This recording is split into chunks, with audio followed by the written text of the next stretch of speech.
Hello. This is a big series, and it's one of the most important events in yoga that we're talking about here. We're talking about moving from a creature level of existence to a higher or spiritual level of existence, and you do move from one to the next. And we're talking about making that move. And if you can make that move, you'll find your energy and consciousness just helps you stay at a high plane of consciousness. Just you don't have to try. Once you move from one level to the higher level, it becomes easy to live in yoga. But you've got to make the move, and I hope after hearing these beautiful thoughts, which will go on for a while, that you'll be able to understand and enjoy making this big move. This is one of the biggest things that will happen in life if you can make this move. And you can make the move. It's just a matter of understanding and also giving it a chance. So here there are just about 8 billion people as I speak. And so you'll know by how many billions there are in the years ahead. You'll know based on the population what's going on in terms of, we're at 8 billion right now, just about 8 billion. And so here we are. Sometimes we're having a wonderful time with one another. Sometimes we're in conflict with one another.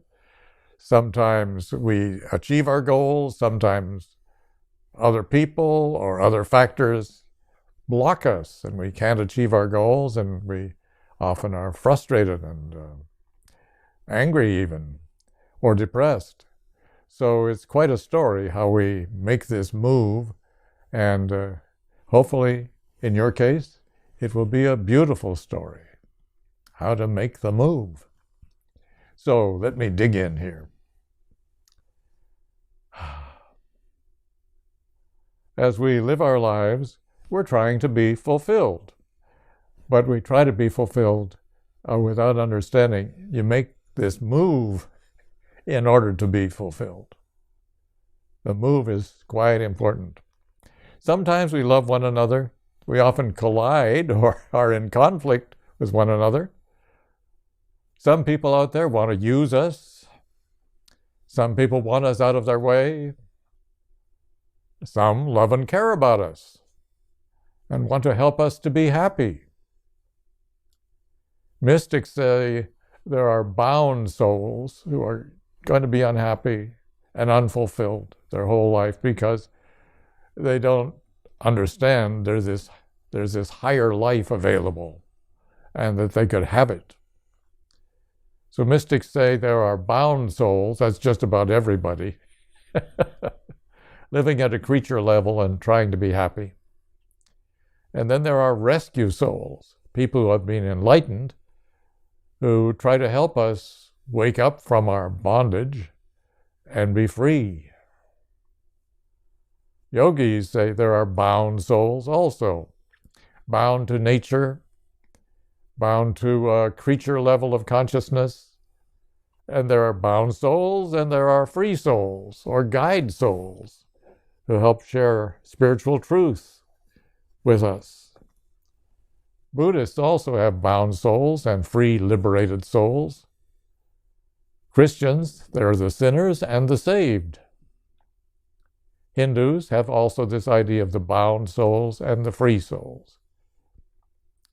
Muslims, bound, and if you're fully surrendered, you become free in Allah. Jews, there are the ignorant, and there are I'm talking about Jewish mystics here, Jewish mystics. The ignorant of spirit, to people who are fully aware of spirit. All existence is God.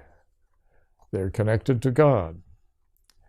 So I wrote this little passage from The Essential Kabbalah by Daniel C. Matt, M-A-T-T. The essence of divinity is found in every single thing. This is someone who has had this higher life. The essence of divinity is found in every single thing. Nothing but it exists. Do not attribute duality, the confusions, high, low, hot, cold, just all the the opposites of life, back and forth, back and forth. Do not attribute duality to God. Let God be solely God, just this marvelous being, pure being. So we very often live in confusion, or it's called sin in the Christian tradition, or Maya in the yoga tradition. Maya means delusion, not perceiving with the awareness of spirit. Or it could be called bondage. Living in confusion, sin, Maya, or bondage is often hard and painful. It's distressing and worrisome, disappointing, and unfulfilling. We live in perplexity in the lower level of life. Such life, yes, I guess I'm at the right card here. Such life brings a lot of wear and tear. It bothers our happiness or blocks it. It closes our hearts, our emotions down.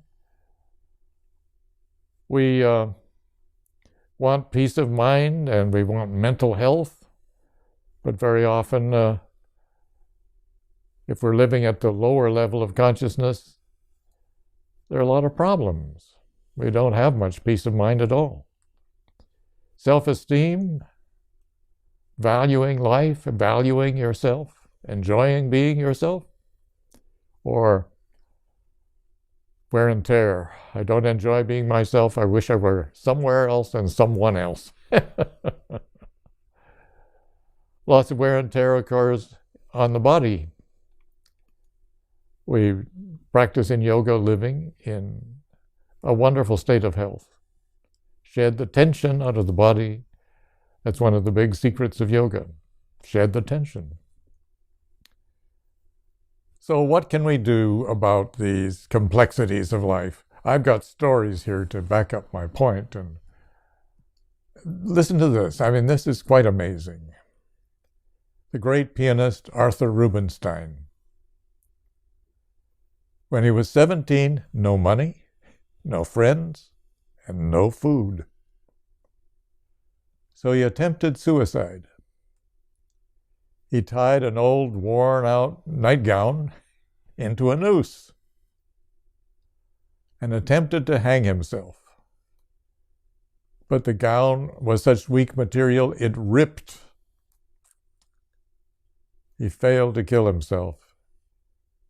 He went outside and fell in love with life. Went out the door from trying to kill himself to loving life right away. Just loving being alive. His life was spared. And he loved life evermore. When he played the piano, people could tell. He loved life itself, no matter what was happening. He loved life. Another story. Millions of alcoholics and other addicts admit they can't handle or stop drinking or doing the drugs. And they can't do it on their own. They've tried to stop. So they open their lives to a higher power and strive to count on that higher power to help them get through one day at a time. And there are so many former alcoholics. They say, no, I'm still an alcoholic. I'm just not drinking, you know. And people often live 40 years or 20 without having to take another drink, open to a higher power. Another story. A yoga aspirant can't make harmony, peace, bliss, love, samadhi happen. So she opens the life that they're living to a higher power. We're describing people who practice yoga here. We can't make yoga. We can't make the harmony of body, mind, and spirit. We can't make this unification with the infinite. We open to a higher power to bring this about as we practice yoga. So we begin to live in the gift of the higher life. We live in harmony, less wear and tear, less delusion and confusion and perplexity. We live in peace, bliss. Peace becomes bliss, ecstasy in the nerves, the brain. We live in love. We live in awareness of spirit everywhere, eventually. We live in our awakened state. We move to a higher life. To put it in yoga terms, Rubinstein, alcoholics, and aspiring yogis contact and receive what we call in the Bhagavad Gita, a beautiful book about spiritual progress. We contact and receive what is called in yoga the higher prakriti, the higher expression of life force. We've moved from the lower prakriti, mainly about creature needs and urges and drives, to the higher prakriti, which is an actual flow of life that flows in us and through us, and we get the chance to just live this new, higher life. We've moved. The goal of yoga is to make this move from lower prakriti to higher prakriti. Prakriti, again, means nature, the force of nature, by which nature creates and expresses. The lower prakriti, our nature self, our creature self. The higher prakriti, our spiritual self. So we go from kind of a plodding life to a dancing life. Prakriti, defined as primordial nature, the power and force which manifests, creates the universe and living beings. The higher Prakriti, Prakriti, Prakriti.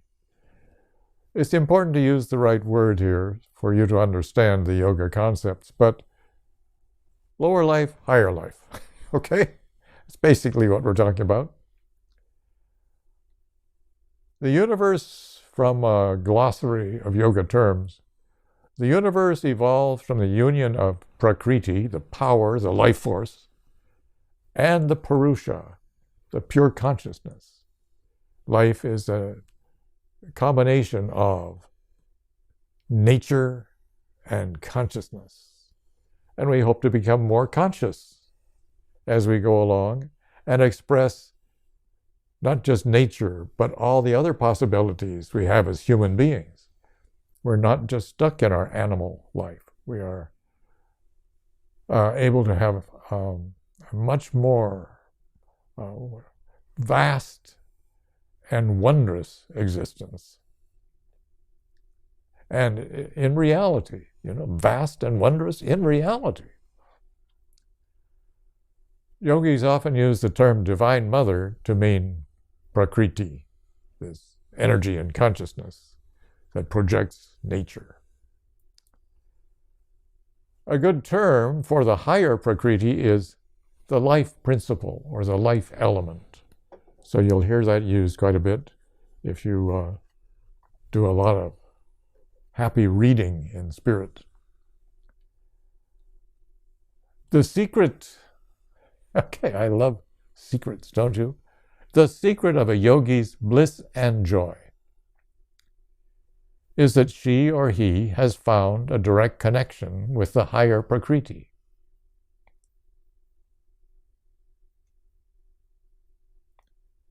I'll say it again. The secret of a yogi's bliss and joy is that she or he has found a direct connection with this higher life, the higher Prakriti. This is also the means of a higher consciousness, a higher way of knowing, a knowing that allows you to see and experience spirit or soul. It helps us with our way of living life to find, finally, the higher Prakriti. A yogi loves life and rejoices in life itself. Even if people mistreat you, we love life itself. Disappointments, shocks, the earth shakes, the volcano gets active again. We maintain this higher life. We get out of the way of the shaking earth, if we can, and out of the way of the volcano, but we love life itself, like Rubinstein. And life itself gives us bliss and joy and awareness of spirit. We've moved. We made the move happened.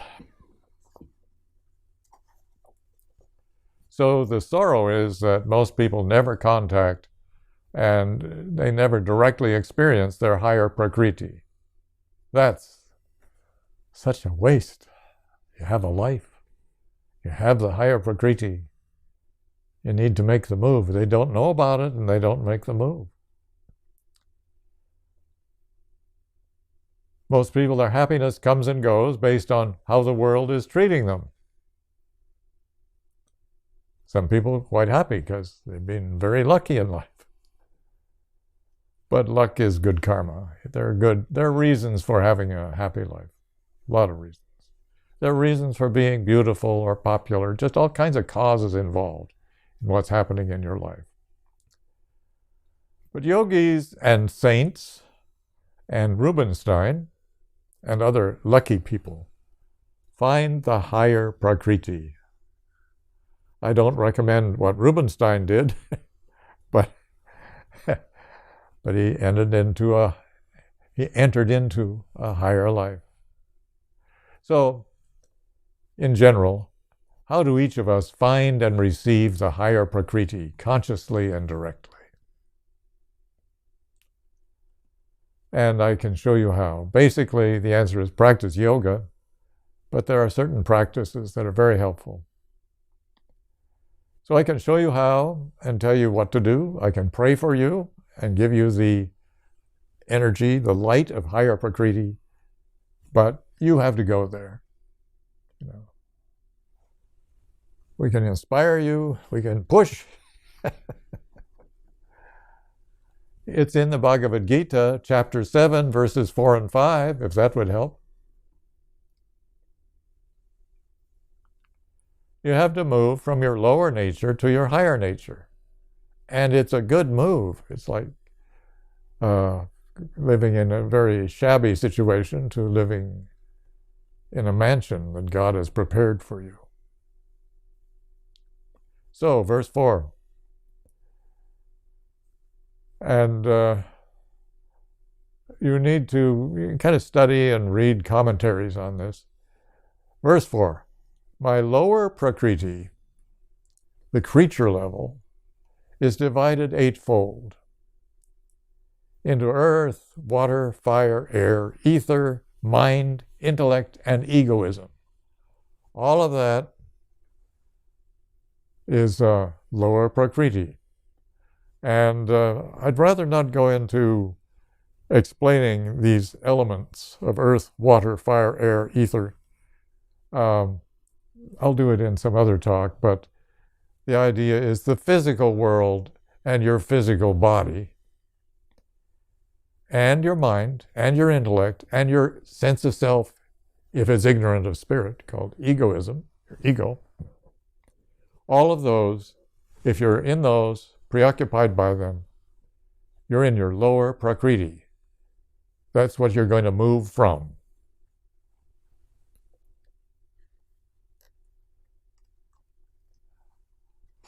Good. In yoga, you want to go beyond them. Get free of attachment to. We want to desperately hold on to the physical world if it's the only thing we think exists. You know, we don't want to know something vague like spirit when we are in our lower Prakriti. You need to go beyond, get free of attachment to the physical world and the five senses, which are preoccupied with the physical world. So yogis turn their senses within. We turn our consciousness inside. And to become interiorized helps us make the move. And to be interiorized is called pratyahara. I watch a lot of religious TV. I saw an evangelist back from India. He said, the people over there in India worship the god Pratyahara. They are just so, what should we say, bound and ignorant by their god Pratyahara that we must spend a lot of money and go and try to help them all get out of Pratyahara. And so you have evangelists coming back here from India saying such things. Pratyahara means to interiorize your awareness. That's what it means. To interiorize your focus. The god Pratyahara. I couldn't believe it.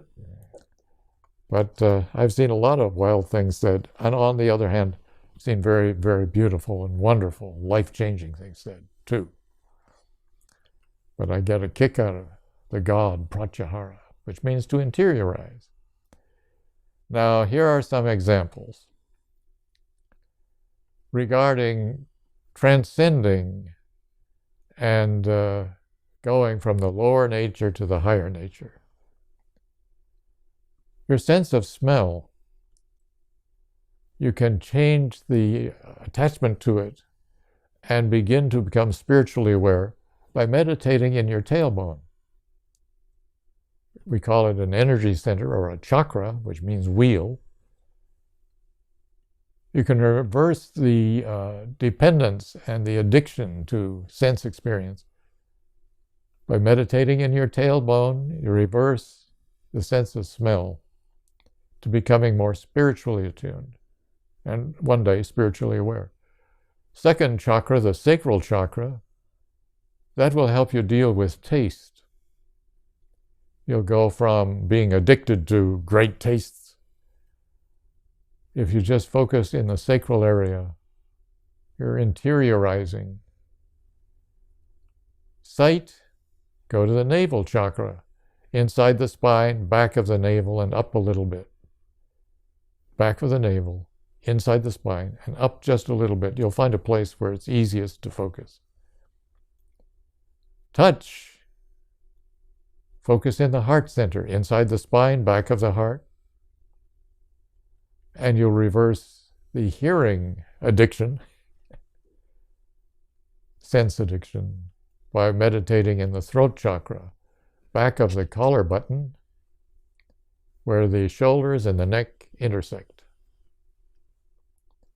Just focusing there is very worthwhile. It helps you be less driven to hold on to the physical world and your ignorance of the spiritual world. So meditating in these chakras, these energy centers, helps you make your journey, helps you make your move to the higher life. So that's a very beautiful practice. This is a perfect time to pause because we could even put our hand on the tailbone or on the sacrum, that's above the tailbone, or back of the navel. Just locate these centers and just focusing your awareness on each of these for a few minutes each day, it'll begin to help you move into the higher Prakriti. So why don't you, I'll say them again, you reverse the sense pull and the sense addiction to the physical world by meditating in the tailbone, reversing the sense of smell. Sacral area, reversing the addiction to taste. In the navel, reversing addiction to sight.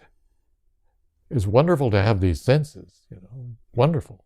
But we rely on them and we let them rule our lives. The goal here is to find the consciousness to use our senses at a higher level. So, navel, and just focus on each one of these, and you'll enjoy it.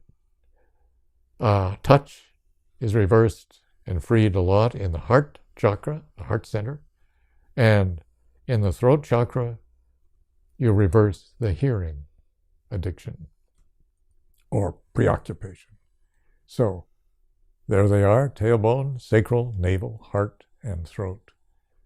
Focus on each one, gather your awareness in each one, and then come back to me.